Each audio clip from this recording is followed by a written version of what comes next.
Este pasaje se escribió para refutar las falsas afirmaciones de los gnósticos, que creían que su supuesto conocimiento espiritual era superior al de la Biblia. La Biblia nos dice que todos han pecado, por cuanto todos pecaron, y están destituidos de la gloria de Dios, Romanos 3:23. Sin embargo, los gnósticos no reconocen la necesidad del rescate de Jesucristo y los méritos de su sangre. El gnosticismo es una falsa enseñanza, desarrollada por conversos de religiones paganas que incorporaron ideas paganas o filosóficas al cristianismo. El gnosticismo mezcla elementos del dualismo persa, las religiones mistéricas orientales, la filosofía griega y el pensamiento judío en los preceptos cristianos. En particular, el gnosticismo se basa en la idea del dualismo. ¿Qué es el dualismo? El dualismo es la premisa de que el mundo del espíritu y el mundo de la materia, el alma y el cuerpo, están en oposición ontológica entre sí. Esto conduce al dualismo del bien y el mal, donde el alma es buena y el cuerpo es malo. Este dualismo ontológico y ético se aplica luego a la teología, la antropología, el cristianismo y la soteriología. Los gnósticos creen que los humanos sufrimos y morimos, porque vivimos en cuerpos malvados en un mundo material malvado. Como la carne es mala, creen que no debemos amar la carne. Por lo que el gnosticismo tiene una estructura de pensamiento extrema que antagoniza y menosprecia el cuerpo humano y valora el espíritu. El gnosticismo tiene dos extremos. En primer lugar, está el ascetismo extremo, que prohíbe comer cualquier tipo de carne y el matrimonio. Y en segundo lugar, está lo opuesto al ascetismo, que es el libertinaje ético antirreligiosidad, que sostiene que el cuerpo carece completamente de valor y, por lo tanto, no importa lo que se haga con él. Personas afirman que la penitencia religiosa o la abstinencia no sirven para la salvación. Según el gnosticismo, la salvación es la liberación del alma humana de la esclavitud del cuerpo, mediante el despertar espiritual y el regreso a su hogar espiritual. Por tanto, rechazan por burda la soteriología cristiana de la salvación, según la cual uno recibe el perdón de los pecados mediante la fe en la muerte física de Cristo y la resurrección física de Cristo. Se aferra a una soteriología mitológica de retorno al mundo espiritual. Es un culto contradictorio porque es posible abrazar esta idea y seguir siendo miembro de la Iglesia. Según el gnosticismo, los humanos eran originalmente seres espirituales celestiales. Cuando el hombre perdió su chispa divina y fue desterrado al mundo terrenal y material, fue arrojado a la prisión del cuerpo, donde fue condenado al sufrimiento y a la muerte. Por eso ven el cuerpo como la prisión del alma. Enseñan que el hombre vive en el olvido de su destierro y del proceso de su abandono. Y el gnosticismo dice que la salvación viene de la iluminación espiritual. La idea es que la salvación se consigue por el despertar del conocimiento espiritual que el hombre, que está en la prisión de su cuerpo, viviendo en el olvido de su ser espiritual, se salva cuando llega a la realización de que es un ser espiritual. La idea es que el despertar espiritual es posible a través del conocimiento espiritual. Y de ahí el énfasis en el conocimiento espiritual, que es por lo que se sitúa por encima de la Biblia. Esto se debe a que los gnósticos valoran el conocimiento espiritual y los secretos espirituales que están fuera de la Biblia. Este conocimiento no es intelectual, científico, sino intuitivo, directo, conocimiento espiritual que proviene de la participación en lo divino. Es el conocimiento que despierta el alma, que está aprisionada en la prisión del cuerpo. Cuando se produce este despertar de la autoconciencia, se alcanza la liberación y la salvación de la condición actual. El gnosticismo es un movimiento religioso que pretende alcanzar la salvación a través del conocimiento espiritual místico, que no tiene nada que ver con la Biblia. Según el gnosticismo, la verdadera salvación no depende de lo que creamos o hagamos, sino de si poseemos o no el verdadero conocimiento. Por lo tanto, los gnósticos tienen una visión negativa y pasiva de la ética. Más bien, enfatizan que la salvación es la liberación de las leyes éticas y morales y una conciencia limpia, y afirman que tal conocimiento es impartido secretamente por personas especiales. Así que es un poco como los cultos que afirman que si crees en Jesús, no importa si cometes pecados éticos y morales de la carne. Mientras estés armado con el conocimiento correcto de la fe, tu espíritu se salvará. Entonces, ¿qué dice el versículo 8 del texto? Es si decimos que no tenemos pecado, nos engañamos a nosotros mismos. Y la verdad no está en nosotros si cometemos pecados como los gnósticos. Pero afirmamos que no somos culpables de pecado, porque tenemos cierto conocimiento espiritual, nos engañamos a nosotros mismos. Y la verdad no está en nosotros. De este modo, los gnósticos son sectas que no han organizado correctamente ni siquiera esto tan básico sobre Dios. 1. El Dios al que servimos es luz. Por lo tanto, a Dios no le agrada que el pecado habite en nuestras almas y cuerpos. Dios no se complace en el pecado porque el pecado es tinieblas, y Dios es luz, es decir, Dios es santo. Levítico 11:45, porque yo soy Jehová, que os hago subir de la tierra de Egipto para ser vuestro Dios seréis, pues, santos, porque yo soy santo. En el momento en que enciendes una luz en una habitación oscura, donde no puedes ver nada, la oscuridad desaparece. El apóstol Juan escribió esta carta a los creyentes de Asia Menor, que estaban bajo la influencia de la herejía gnóstica, y les dice que un santo es aquel que tiene verdadera comunión con el santo Dios Padre y con su Hijo Jesucristo. Subraya en particular que Jesús es la palabra de vida, y dice que el propósito mismo de escribir esta carta es tener la plenitud de la alegría en santa comunión con Él. Y el apóstol Juan da testimonio del Jesucristo que ha conocido. Dice que Jesús es la vida, el que estaba con Dios y vino a la tierra. ¿Cómo puede un creyente tener comunión con un Dios santo? Por medio de la palabra de Dios. Y por eso el apóstol Juan dice que Jesús es la misma palabra de vida. El Logos, y la palabra se hizo carne y habitó entre nosotros, y vimos su gloria, gloria como del unigénito del Padre, lleno de gracia y de verdad. JN 1,14. Jesús no es solo la palabra, sino también la vida, como leemos en JN 14,6. Jesús le dice: yo soy el camino, la verdad y la vida, nadie viene al Padre, sino por mí. En el Antiguo Testamento, Jesús, el verbo o Logos, es el agente de la creación, la salvación y la revelación de Dios, y en el Nuevo Testamento, el Logos cumple el ministerio de la vida. Jesús es la vida misma, de modo que cuando entramos en comunión con Jesús, podemos recibir la vida y experimentar la vida. Además, Jesucristo, el Logos, ha existido continuamente desde el principio de los tiempos, por lo que Juan 1:1 dice: en el principio era el Verbo, y el Verbo era con Dios, y el Verbo era Dios. Sin embargo, en el Nuevo Testamento, este Logos, el Verbo, aparece como un hombre en la carne. Por lo que Juan 1:14 dice: el Verbo se hizo carne y habitó entre nosotros, y apareció como el Hijo unigénito de Dios Padre. La aparición del Verbo, habitando entre nosotros, significa que el apóstol Juan está entre los testigos de Jesús encarnado, es decir, está en el grupo apostólico que presenció el ministerio, el sufrimiento y la resurrección de Jesús. El motivo del apóstol Juan para predicar a Jesús, el Logos de la vida, a quien experimentó de primera mano, es la comunión. El testimonio de Juan es en aras de la comunión entre los apóstoles, que experimentaron a Jesucristo de primera mano, y la Iglesia, que oye hablar de él. Os hemos escrito lo que hemos visto y oído, para que tengáis comunión con nosotros, y nuestra comunión es con el Padre y con su Hijo Jesucristo. 1 Juan 1:3. La palabra comunión es la palabra griega koinonia, que significa comunión entre creyentes, o entre creyentes y Dios y Jesucristo. También significa compartir espiritual y materialmente, lo que implica compromiso. En otras palabras, es una comunión de toda la persona, pero es una comunión con el Padre y el Hijo. El fundamento de la relación del apóstol con Dios es la relación con la Iglesia. La comunión de los santos se basa en su comunión con Dios y Jesucristo.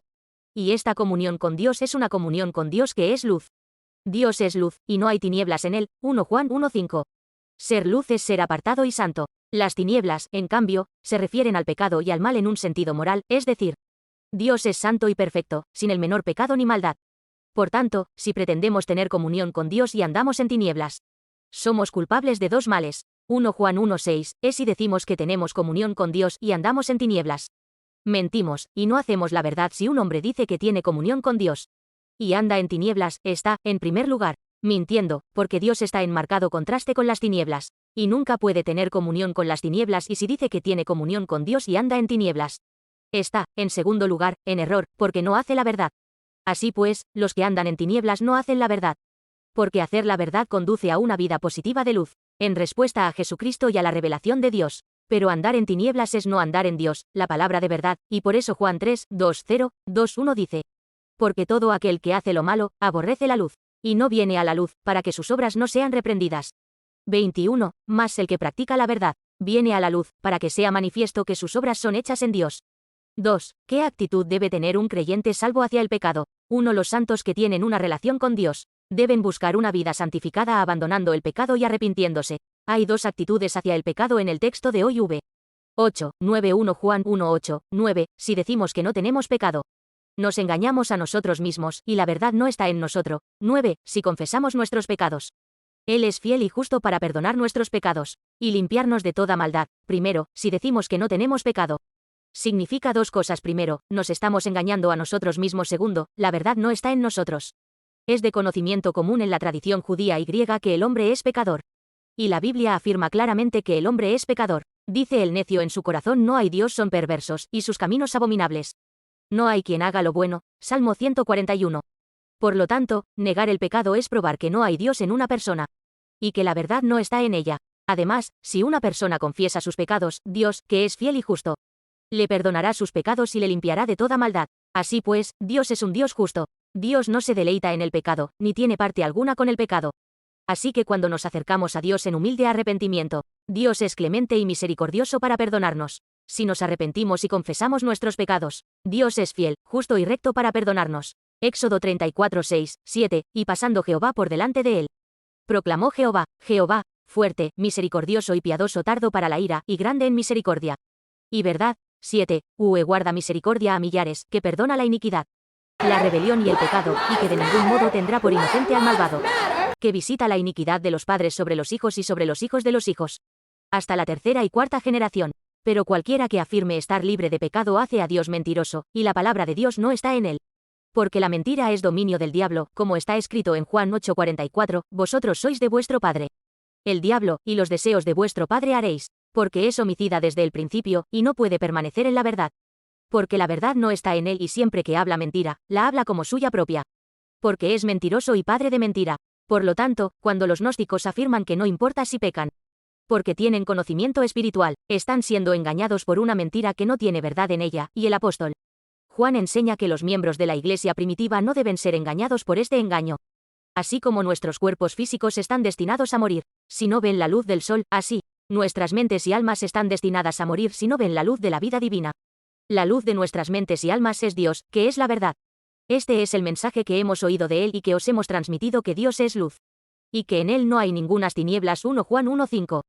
El Dr. Raymond A. Moody, Jr., estudiante de filosofía y medicina en la Universidad de Virginia, Estados Unidos, se entera por casualidad de una experiencia cercana a la muerte de un hombre que había fallecido en un accidente de coche y había sobrevivido. A continuación, conoce e investiga a otras 163 personas que han tenido experiencias similares y descubre que tienen mucho en común.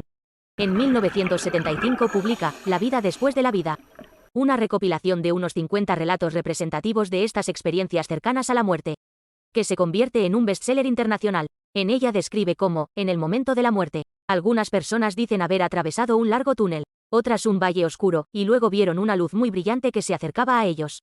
Pero en el caso del que estaba vivo, que había vivido una vida ruda y turbulenta, haciendo daño a la gente, en el momento en que vio aquella luz, se sintió tan emocionado y feliz que quiso correr hacia ella. Sin embargo, cuando se encontraron con el iluminado, se les hicieron dos preguntas. En primer lugar, ¿cuánto amaron a la gente mientras estuvieron en la tierra? Y, en segundo lugar, ¿hasta qué punto cumplieron su misión mientras estuvieron vivos? Se dice que, cuando se les hicieron estas preguntas y despertaron de entre los muertos, se produjo un gran cambio en sus vidas. Limpiaron sus vidas oscuras y trataron de vivir correctamente. Empezaron a leer la Biblia y a buscar la iglesia o catedral adecuadas y, a diferencia de antes, trataron de ayudar a la gente siempre que tuvieron ocasión. El primer capítulo de la Biblia, 1 Juan, habla de Dios como luz. Dice que, como Dios es luz, no hay tinieblas en él. Si buscamos y servimos a Dios, que es la luz eterna, dejaremos las tinieblas y viviremos en la luz, y nuestra vida será una vida feliz y una vida verdaderamente exitosa. Por lo tanto, el pueblo del Señor debe mantenerse alejado de las tinieblas y caminar en la luz de Dios. Dios creó al hombre a imagen de Dios, que es bueno y justo. Sin embargo, el diablo malvado tentó al hombre y lo hizo caer en las tinieblas del pecado. Por eso el primer hombre, Adán y Eva, pecó. A través del pecado, la corrupción moral entró en el corazón del hombre.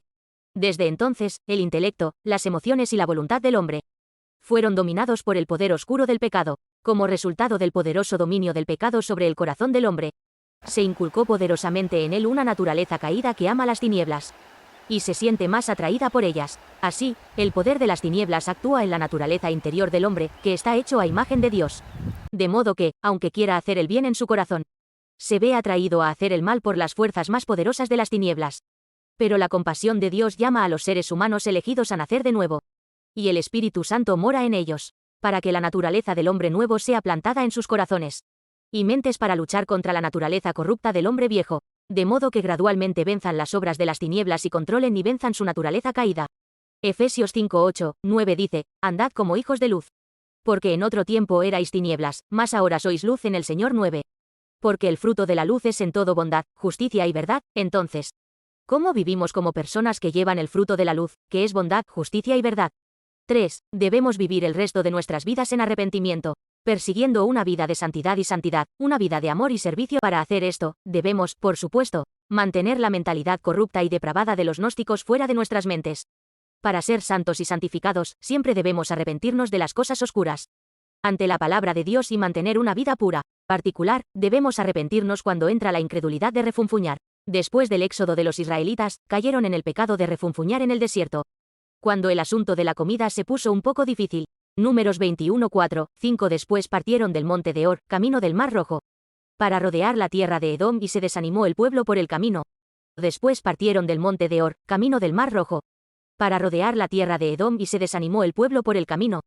Dios le dijo a Moisés que hiciera una imagen de una serpiente ardiente de bronce y la colgara en un asta para que todos pudieran verla. Entonces Dios le dijo a Moisés, el que mire a la serpiente de bronce en el asta y sea mordido por la serpiente ardiente y muera, vivirá. Y todos los que escucharon la palabra y miraron a la serpiente de bronce en el asta fueron sanados y volvieron a la vida. La serpiente de bronce en el asta simboliza a Jesús colgado en la cruz. Las personas que fueron mordidas por la serpiente ardiente en el desierto por el pecado de refunfuñar y quejarse nos representan a nosotros, que somos propensos a los pecados de preocupación, ansiedad, refunfuñar y quejarnos. Por lo tanto, cada vez que la oscuridad de la incredulidad entra en nuestros corazones, debemos mirar a la cruz ensangrentada de Jesús y orar una oración de arrepentimiento, y todos nuestros pecados y transgresiones serán perdonados.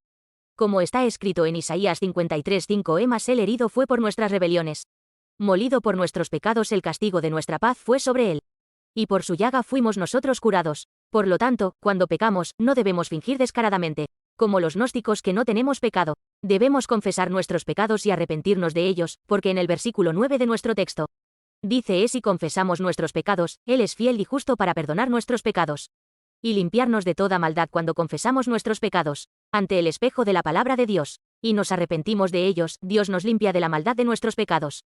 Entonces tenemos comunión con el Dios de la luz y una vida de gracia, paz, acción de gracias y alabanza. Que pronto te arrepientas y abandones el pecado, y te conviertas en un creyente que tiene una profunda comunión con el Dios de la luz.